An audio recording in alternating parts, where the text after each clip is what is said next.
ஐயப்பன் அவதாரம் நிகழ்ந்தது பம்பை நதியோரம் வீடின்றது காலம் அவர் மகிமையினால் வாழும் இந்த ஞானம் கலியும்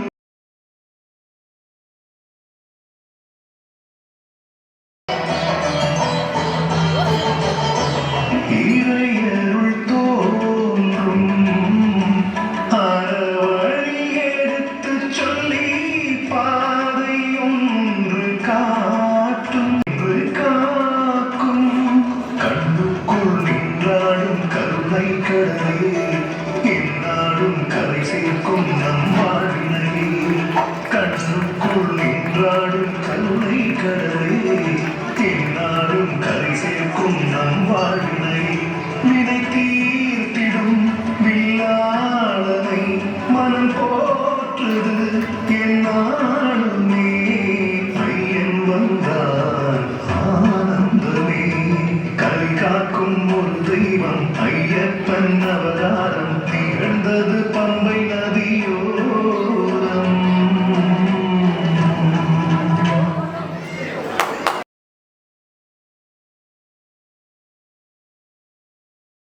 கல்வி கற்றுத் தருவது நான் செய்த பூர்வ புண்ணியம்.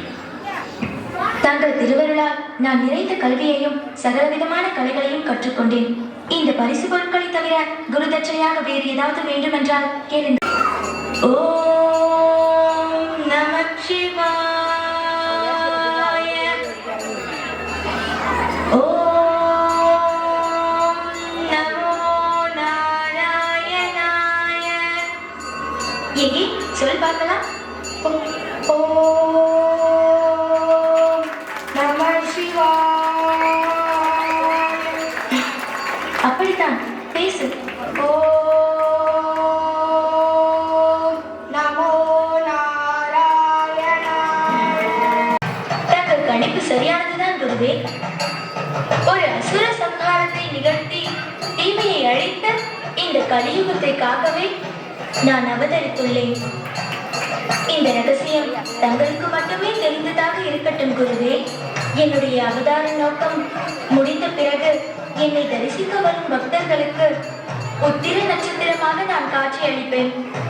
இதுவே நான் தங்களுக்கு தரும் குரு தட்சணை. வருகிறேன் குருவே.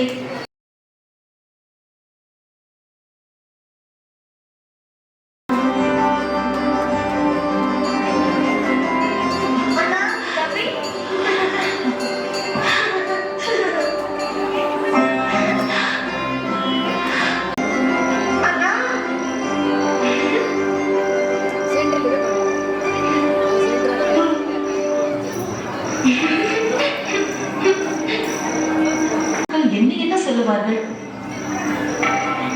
பிள்ளையை அரியணையில் ஏற்றிய பாதகி என்று ஏச மாட்டார்களா? ஊர் உலகம் என்னை தூற்றாதா? ஆம், இதை இப்படியே விட்டுவிடக் கூடாது. என் மகன் தான் அரசாள வேண்டும். இதை பற்றி மன்னரிடம் பேச வேண்டும். தன் வயிற்றில் பிறக்காத ஐயப்பனுக்கு எப்படி இளவரசராக முடிசூட்டுவது? மாறாக தான் பெற்றெடுத்த மகனான ராஜராஜனுக்கு இளவரசராக முடிசூட்ட வேண்டும் என்று கேட்டார்.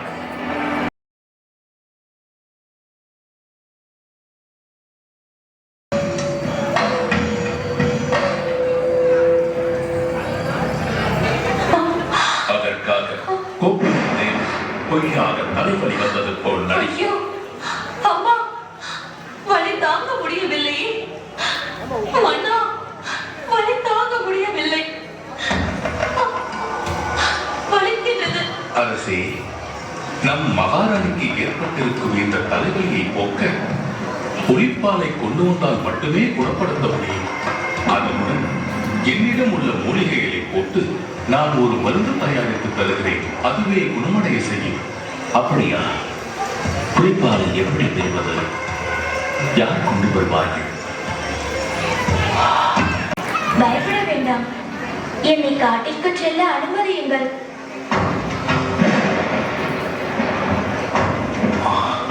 ஐயப்பனின் தெளிவான வார்த்தையும் தீர்க்கமான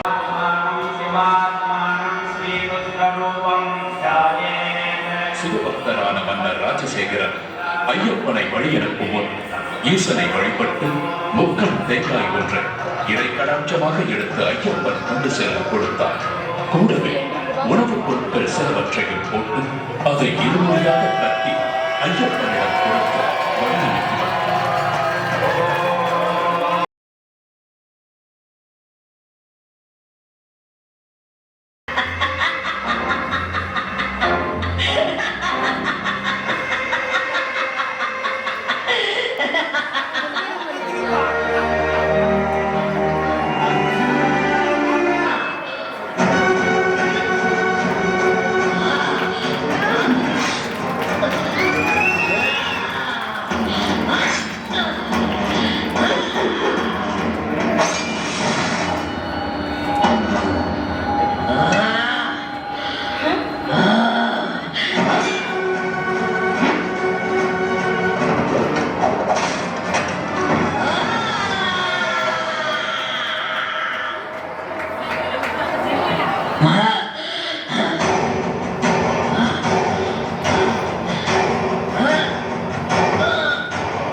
ஐயப்பன் மகிஷமுகியின் முதுகின் மேல் ஏறி கோர தாண்டவம் ஆடியவளை அழைத்தார்.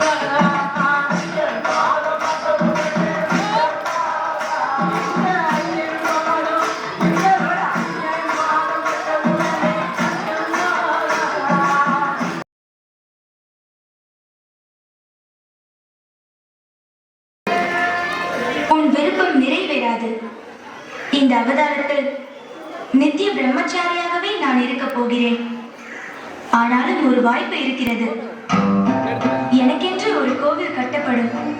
அப்போது என்னை தரிசிக்க லட்சக்கணக்கில் பக்தர்கள் வருவார்கள். வருடா வருடம் என் பக்தர்களின் கூட்டம் அதிகரித்துக் கொண்டே போகும்.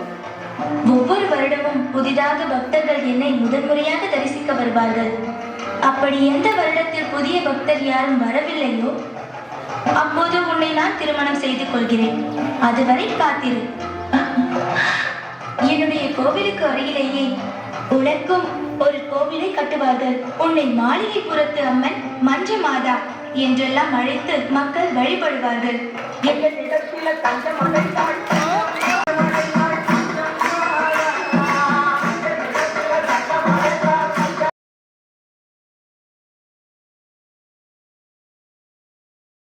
முடிந்த எனக்கு இன்னொரு கடமையும் இருக்கிறது.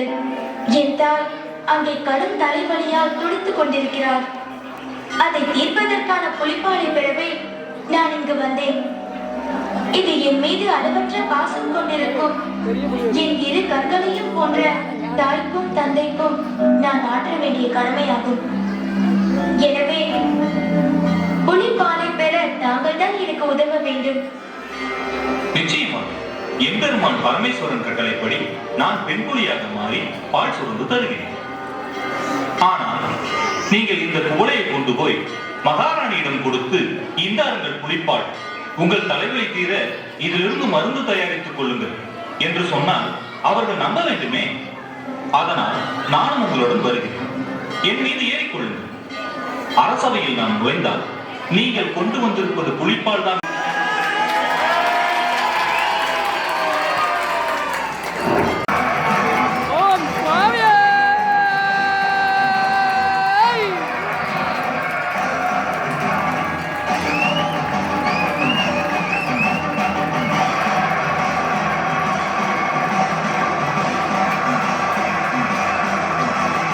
மகிஷமுகி மதம் கண்ட மணிகண்ட சுவாமியம் ஆரானை மண்புலி ஏறியே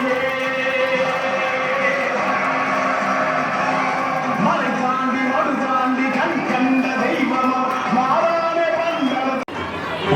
இரு கைகளையும் கூப்பி நெகிழ்ந்து போய் நின்றார். அவர் கண்களில் ஆனந்த கண்ணீர் வழிந்தது. தந்தையே, தாயின் தலைவலி தீர இது கொண்டு வந்துள்ளேன் புலிப்பால். இந்த அளவு போதாது என்று வைத்தியர் சொல்வாரானால் எவ்வளவு வேண்டுமானாலும் கலந்து கொள்ள இதோ புலி கூட்டமே என்னுடன் வந்துள்ளது. தாங்கள் கடவுளின் அவதாரம் தான் என்று நிச்சயம் நான் உணர்கிறேன். நாங்கள் ஏதாவது தவறு இழைத்திருந்தால் எங்களை மன்னித்து அருள வேண்டும் ஐயனே. என்ற உண்மையை என் பேராசையால் என் அகபாவத்தால் நான் அறிந்து கொள்ளாமல் போனேன். என்னை ரட்சித்து அருள்வாய் மகனே, என்னை ரட்சித்து அருள்வாய். தாயே, தாங்கள் போய் என் காலை விழலாமா?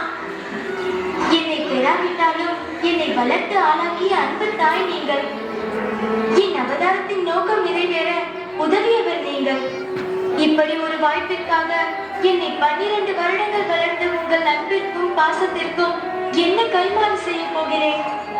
எனக்கு வாழ்வழித்த தெய்வம் அல்லவா நீங்கள்? சரி ஐயப்பா, உன் அவதார நோக்கம்தான் முடிந்து விட்டது. இனி எங்களுடனே இருந்து விடு. இல்லையம்மா, கடமை இன்னொன்றும் இருக்கிறது. அது கலியுகத்தில் மக்களை நல்வழிப்படுத்த வேண்டிய முக்கிய கடமை. எனக்கென்று ஒரு இருப்பிடத்தை அமைத்துக் கொண்டு நான் அங்கேயே தங்கி பக்தர்களுக்கு அருள்பாலிக்க விரும்புகிறேன். தந்தையே, உங்கள் ராஜ்யத்திற்குட்பட்ட எல்லையில் ஓர் இடம் கொடுங்கள். அங்கே நான் தங்கியிருந்து மக்களின் துயர் துடைப்பேன். ஐயனே, தங்களுக்கு எங்கு இடம் வேண்டுமோ, எவ்வளவு இடம் வேண்டுமோ எடுத்துக் கொள்ளுங்கள்.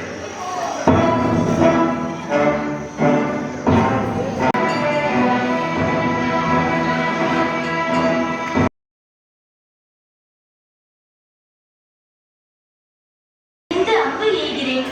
அந்த அம்பு எங்கே போய் விழுகிறதோ அந்த இடம்தான் எனக்கு வேண்டும். அங்கு எனக்கு கோவில் கட்டி தாருங்கள். அங்கிருந்தபடி கலியுகத்தை நான் பரிபாலிக்கிறேன்.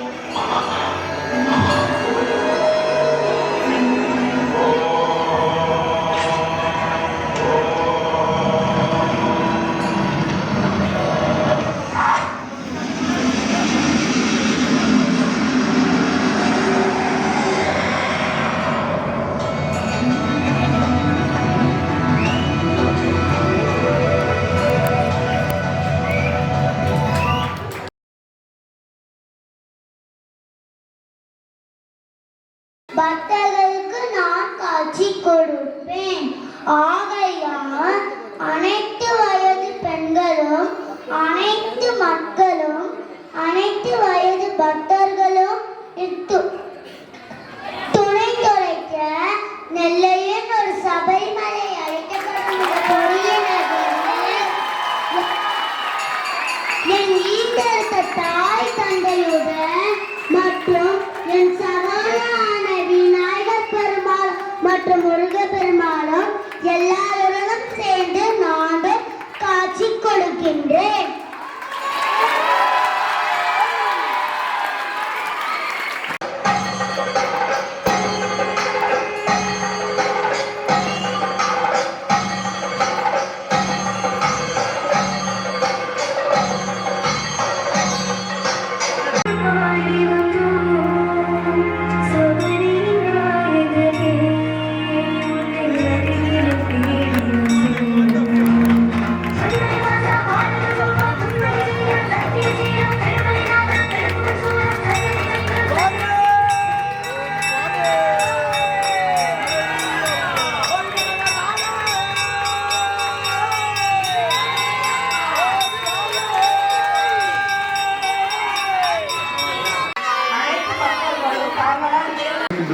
உண்மையில் உங்கள் அனைவரையும் திருச்சி சுற்றி கூட வருகிறார் ஐயப்பன் அருள் பெற்ற அவர் உண்மையிலே பாராட்டத்தக்க